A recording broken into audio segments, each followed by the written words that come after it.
nos toca regresar a la infancia de muchos, momento en el cual la emisora norteamericana Fox Kids y sus diferentes subsidiarias alrededor del mundo estrenaban un hoy ya mítico bloque compuesto de las adaptaciones animadas de los personajes vistos por décadas en los cómics de Marvel. Y es así como los chicos de los 90 alucinaron con series como la de Spider-Man, la de los X-Men, la de los Cuatro Fantásticos, la del Increíble Hulk y la de Iron Man.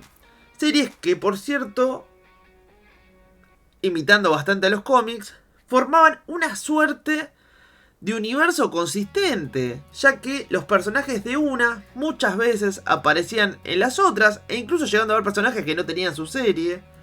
Caso, por ejemplo, Ghost Rider, Thor, Daredevil, que sí iban apareciendo como secundarios, dando nociones de que existían. Caso, por ejemplo, el más paradigmático sería el Capitán América, quien es uno de los pilares de Marvel. Hoy en día es imposible imaginar un Marvel sin el Capitán América, pero que en ese entonces no estaba en la continuidad presente, llamémosla, de este universo animado, viéndoselo en algunos flashbacks de la serie de los X-Men, vinculado con el personaje de Wolverine, que sabemos que es extremadamente viejo y que estuvo involucrado en la Segunda Guerra Mundial, y en un arco de los últimos capítulos del Hombre Araña, donde se nos revelaba que, a diferencia de la continuidad principal, donde quedó congelado en el hielo un montón de años, acá había sido expulsado a otra dimensión en compañía de Cráneo Rojo, con quien entablaba una encarnizada lucha, y que bueno, en esa historia volvía, después era devuelto y finalmente era atraído una más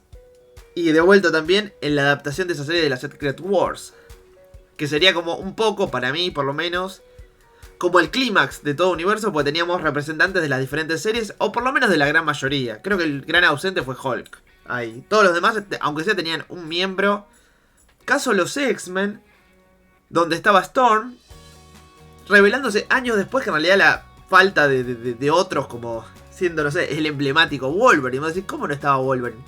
Es porque las dos series se grababan muy lejos una de la otra y era un presupuesto mandar en avión a todo el casting. Entonces, bueno, al final decidieron mandar a la actriz que hace de Storm, y básicamente fue la única representante mutante. Hoy en día, con esto de la virtualidad y el trabajo remoto, y que la gente puede grabar en sus propias casas, como a veces hacen amigos míos que son actores de doblaje, por ejemplo, o sea, muchas veces trabajan de la casa, es impensado, pero bueno, esto es parte de la magia que nos envuelve intentar mentalizarnos cómo era en los años 90.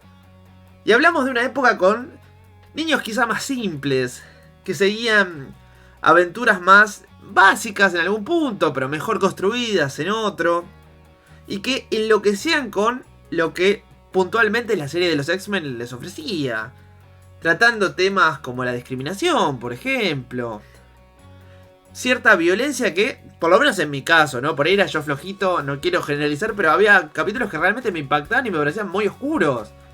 Me dejaban con una sensación bastante como tensa. Personajes como Mystique, que se volvía transformando y que maquinaba, o como Apocalipsis o Mr. Sinister, que tenían un aspecto imponente.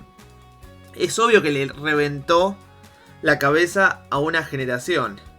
Y más lógico fue que la propia Marvel Comics, que en ese entonces no era propiedad de Disney, sino que era simplemente una editorial, como lo había sido desde los años 60, quisiera capitalizar este amor de los chicos por los X-Men, recordando también que por ahí para el target objetivo de esa serie, que podríamos hablar de chicos entre 8 y 14 años, por ejemplo, le era muy difícil entrar en los cómics, que venían de décadas de continuidad y de personajes que iban y venían, y de niveles de violencia bastante más elevados que lo que nos tenía acostumbrado a su serie. Entonces tuvieron una brillante idea de sacar otra línea de cómics separada de toda la continuidad, que básicamente adaptaba al pie de la letra casi a los capítulos vistos en televisión. Y es así como tuvimos, en principio, 3 volúmenes de X-Men Adventures, como le queremos decir, los cuales se extendieron el primero entre los años 92 y 94, completando 15 números.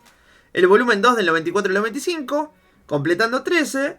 Y el tercero del 95 al 96, completando otros 13 y cubriendo bastante fielmente lo que fueron las primeras 3 temporadas.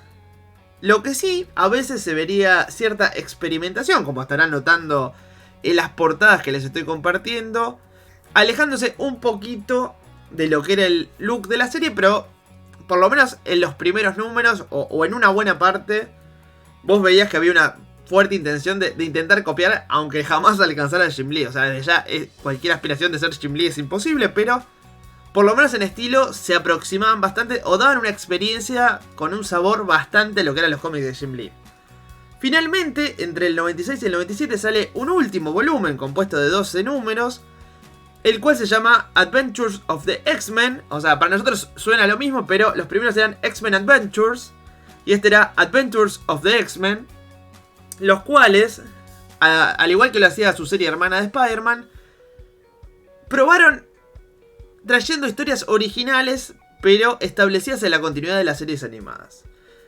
¿A qué me refiero? Bueno, básicamente eran aventuras que no se veían en la serie de televisión, lo cual era bastante ganchero. Digo, si vos eras un chico y te habías enganchado, por ahí en algún punto era medio aburrido volver a leer lo que ya habías visto. Estos cómics te ofrecían historias chicas, jamás arcos, nada así muy pretencioso, pero que en algunos casos adaptaban tramas de los cómics de los X-Men dispersas por el tiempo. Por ejemplo, el de estos aliens que vivían en la mansión, que invaden cuando estaba Kitty con Lockheed.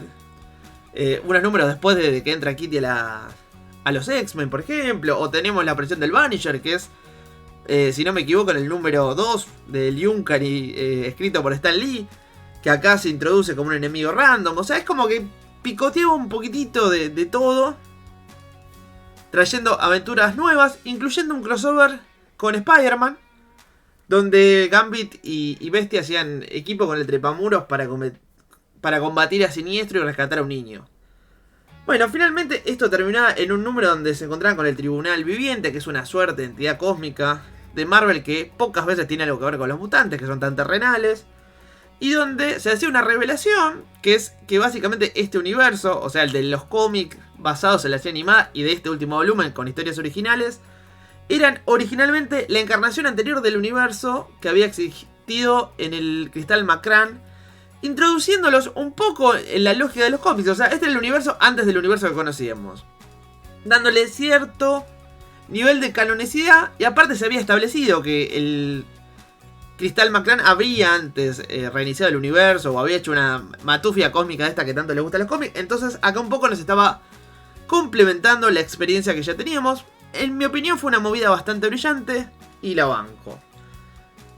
Finalmente este cómic termina, como dije, en el 96, faltándole adaptar las últimas 2 temporadas, la 4 y la 5. Y tendría una suerte de regreso en el 2015-2016. Durante los hechos de Battle War, recuerdan las famosas Secret Wars, la segunda Secret Wars. Estas donde había una suerte de mundo collage con diferentes épocas de las series de Marvel, de los cómics. Bueno, uno de esos mundos se pudo ver en las páginas de un especial conocido como X-Men 92, el cual daría la pauta después para la serie que salió hace poco, digamos, de nombrar el año de estreno junto al título de los X-Men para diferenciarlos de los cómics y los de las películas también en este punto. Y nos narraría una suerte de aventura original del equipo después de los hechos ya vistos en la serie y en este contexto de que comparten planeta con diferentes continuidades, regidos por Doom, con los Thor como policías total y bueno, ya saben. Después de esto saldría una segunda serie regular, la cual no tuvo una vida muy larga. Y que ahora sí, hasta el momento por lo menos, sería el final de esta continuidad. Aunque supongo que no sería raro ver por estos días, si no es que salió, quizás no lo vi, digamos, no estuve tan ahí al tanto de lo que estuvo saliendo, una basada en X-Men 97. Por lo tanto, una serie de cómics basados en X-Men 97 se podría considerar hasta cierto punto una secuela de estos que le estoy diciendo, ¿no? Porque básicamente evocan los hechos sucedidos acá. Si bien quizás no sea la intención originalmente decir, bueno, esto continúa X-Men Adventures, la verdad es que sí, los continúan. Así que bueno, esto fue un repaso más que nada de lo que fueron estas publicaciones, las cuales, como dije antes, hacían mucho más accesibles estas historias para los chicos, estando contenidas en arcos que generalmente, salvo algunas excepciones, como la saga del Fénix Oscuro, no se extendían por más de un número, saliendo por temporadas, teniendo unos dibujos bastante decentes, digamos, para ser un subproducto, o sea, es la adaptación de una adaptación, y sin embargo, por lo menos los números que llegué a leer, porque de chico acá en Argentina los editaba Forum, y se conseguían en kioscos, y he tenido bastantes en mi poder, que eventualmente se los regalé a un amigo, porque los sentí redundantes con respecto a las historias de las colecciones de X-Men y Uncanny X-Men que colecciono, o sea, era como versiones más resumidas y simples de los cómics que ya tengo, y él los estaba juntando, entonces se los regalé, pero digo, para la época fueron experiencias bastante gratas para mí. Así que bueno, ahora me restaría que me cuenten ustedes cuál fue su experiencia con estos títulos. ¿Llegaron a leer algunos? ¿Los conocían? Quizás se están enterando por acá. Y como siempre les voy a pedir que si les gustó este video me dejen un merecidísimo like. Y si pueden compartir, mucho mejor. Así el canal sigue creciendo y puedo traer más videos. Y que si da la casualidad de que es tu primer video en Papalópolis, te voy a invitar a que te suscribas. Así puedes ver el resto de episodios que componen esta hermosa serie que he decidido llamar Cómics en el Recuerdo. Hasta la próxima.